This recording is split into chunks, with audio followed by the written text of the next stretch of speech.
18 जनवरी बहुत ज्यादा दूर नहीं है, उससे पहले यूपी एलटी ग्रेड वालों को बहुत कुछ याद करना है। जैसे आपने आई होप अब तक नोबेल प्राइज लिस्ट जो मैंने लास्ट यूट्यूब शॉर्ट में प्रोवाइड कराई थी, आपने वो याद कर ली होगी, रट ली होगी। अब थोड़ा सा और रट लो। यहाँ पर हम बात करेंगे इंडियन राइटर्स की। आपके सिलेबस में जितने भी इंडियन राइटर्स हैं उनकी लिस्ट यहाँ पर है, स्पेशली साहित्य अकेडमी अवार्ड और भी मिले हैं, लेकिन आज की शॉर्ट के अंदर आपको आर के नारायण को ध्यान रखना है सबसे पहले माइंड में। जब नोबेल प्राइज में आप याद रखते हैं तो फिर रविंद्रनाथ टैगोर को याद रखते हैं, लेकिन अभी आपको आर के नारायण 1960 में उनका वर्क द गाइड के लिए इनको साहित्य अकेडमी अवार्ड दिया जाता है। इसके बाद राजा राव को ध्यान रखना है। 4 साल बाद 1964 में यहाँ पर the serpent and the rope के लिए।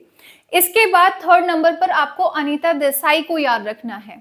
Anita Desai fire on the mountain के लिए 1978 में इनको साहित्य अकेडमी अवार्ड दिया जाता है। अब इधर देखिए, यहां पर भी 3 बंदे हैं, बीच में बंदी भी है। तो यहां पर 1983 में नजीम एजेकिल को साहित्य अकेडमी अवार्ड दिया जाता है लैटर डे साम्स के लिए।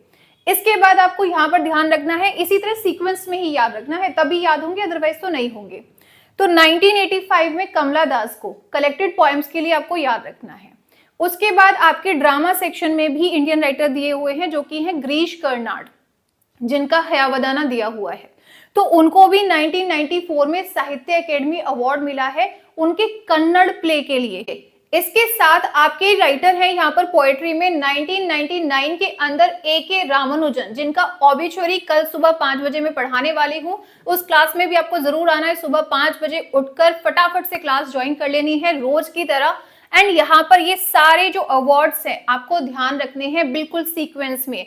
आर के नारायण से शुरू करो, फिर राजा राव, अनीता देसाई, इधर फिर आप नजीम एजेकिल, फिर उसके बाद कमला दास, उसके बाद गिरीश कर्नाड। सिर्फ साहित्य अकेडमी अवार्ड और नोबेल प्राइज से ही काम नहीं चलने वाला है, आपको पुलित्जर प्राइज भी याद करने हैं, पद्म भूषण, पद्म विभूषण, इस तरह के बहुत सारे अवार्ड्स हैं जो कि आपको 18 जनवरी से पहले रेडी करना है। तो ये सब के लिए आप माइंड मेकअप कर लीजिए।